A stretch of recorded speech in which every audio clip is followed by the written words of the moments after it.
Tszyu made Spence look a lot better than what he would have looked like if Tim didn't give him grace. I don't think Spence did that bad. I mean, he definitely wasn't the Spence that we're used to.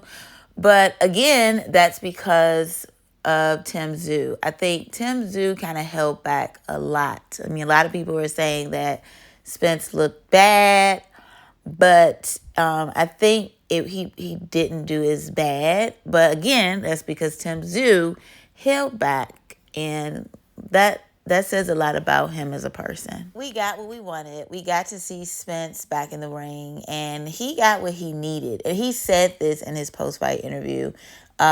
He said that he got what he needed. He probably, he needed this last fight, and he needed to lose this last fight because he doesn't need to fight anymore. If he would have won, then he would have thought that he still had it in him to keep fighting. No, Spence needed to lose this fight so that he could hang up the gloves. And, it was good that he went the 12 rounds.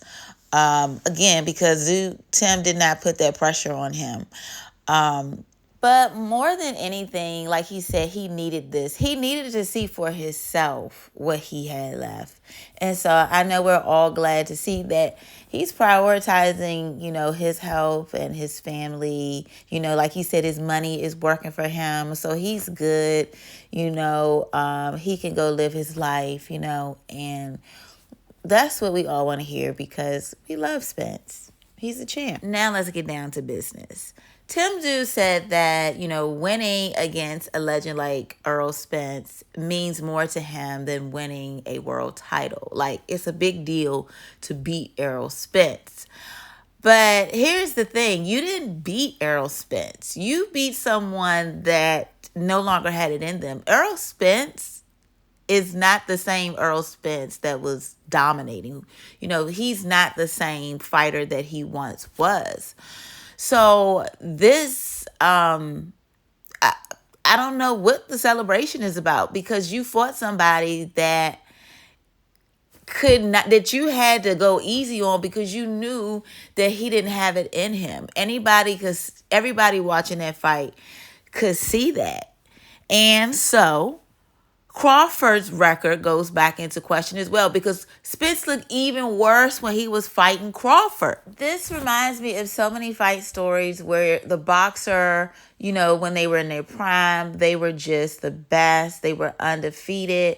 But then, as time went on and life happened, they, begin to miss a step and slow down. And then you have opponents fight them and they beat them and they think that they're just so great because they beat this legend, but you didn't beat this legend.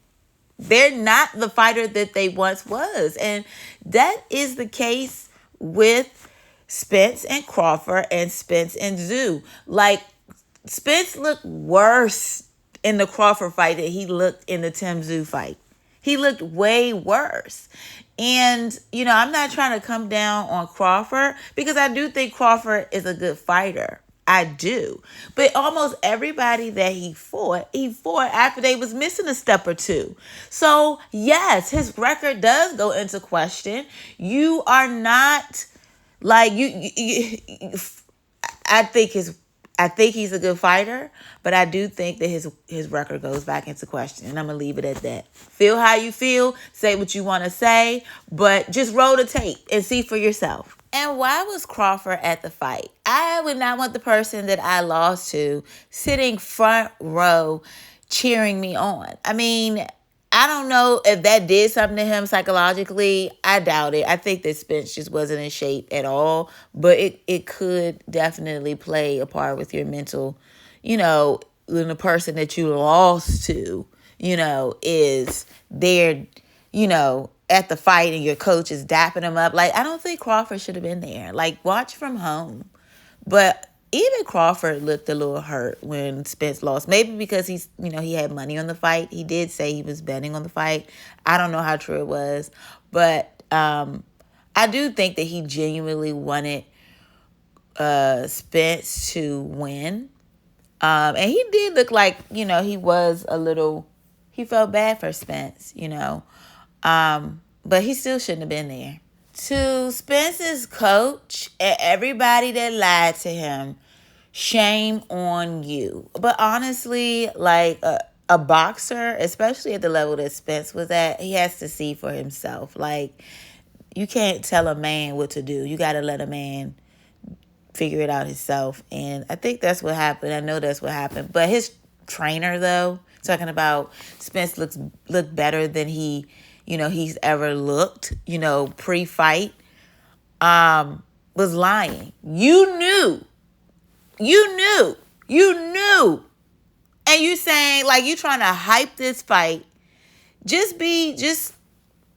You knew he didn't look better than he's ever looked. When I didn't hear from Big Mouth Bill and certain pros about this fight, it confirmed what I already knew, that it probably wasn't a good idea for Spence to get back in the ring. And the professionals that did speak about the fight, everybody was like, most were like, I don't know. Personally, my stomach was in knots. I was scared to watch this fight. All in all, Errol Spence will go down in the history books as one of the greats. He is a living legend, so let's honor him. Errol Spence, Errol the Truth Spence, the big fish.